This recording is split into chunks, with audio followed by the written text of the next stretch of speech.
बिस्मिल्लाहिर्रहमानिर्रहीम। अस्सलाम वालेकुम नाज़रीन, आप देख रहे हैं हमारा यूट्यूब चैनल कदीम तिब्बे यूनानी और मैं हूं आपका मेज़बान हकीम अब्दुल्लाह।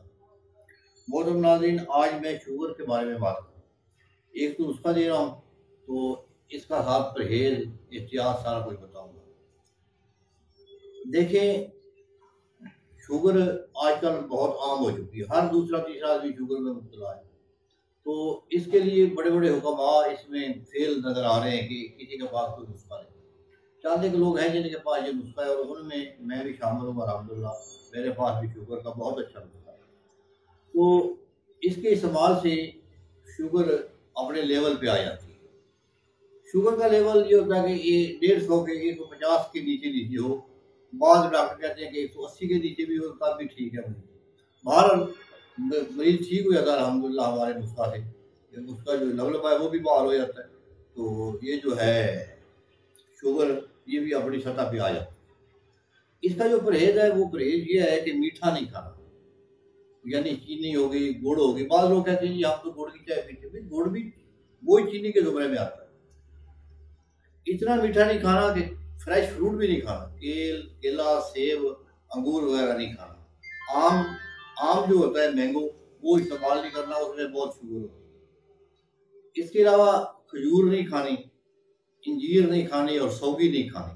बाकी ड्राई फ्रूट खा सकते हैं, बादाम है, पिस्ता है, अखरोट है, काजू है, ये गिरी खोपा, हाँ जी, वो इस्तेमाल कर सकते हैं आप।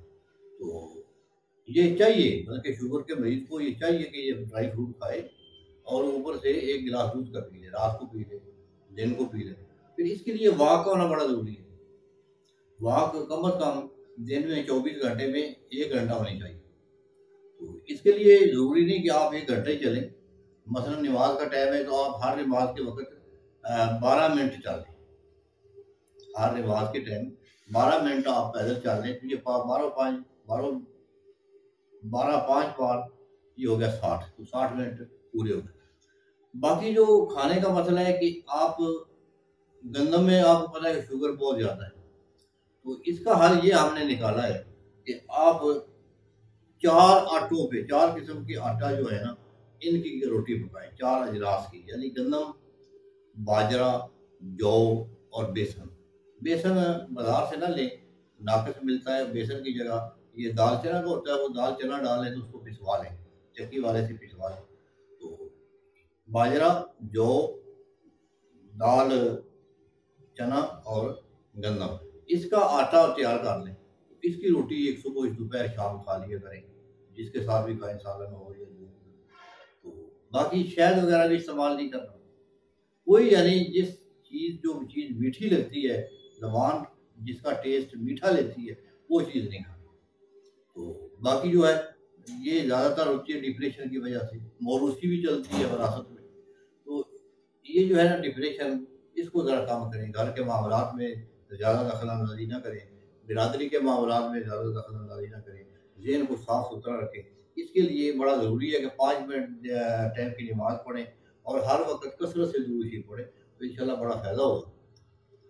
बाकी करेले का पानी है, ये करेला सब्ज़ ले लें, सब्ज़ी वाला बाज़ार से मिल जाता है। तो इसको कूट कर इसका पानी निकाल लें, यानी कपड़े में निचोड़ेंगे तो पानी निकल आएगा। तो ये 2 चम्मच सुबह शाम पी लिया करें। तो आज की बात करने का मकसद सिर्फ 2 चीज़ें थी, यानी एक तो वॉक करें और दूसरा करेले का पानी पिएँ। ये इतना अहम है। करेले का पानी कम से कम 2 महीने इस्तेमाल करें, बहुत फ़ायदा होगा इंशाल्लाह। तो इन हदायत पे अमल करें तो इंशाल्लाह शुगर जो है वो कंट्रोल आप कर सकते हैं। अल्लाह आप सबको, हम सबको शिफा दे। अस्सलाम वालेकुम।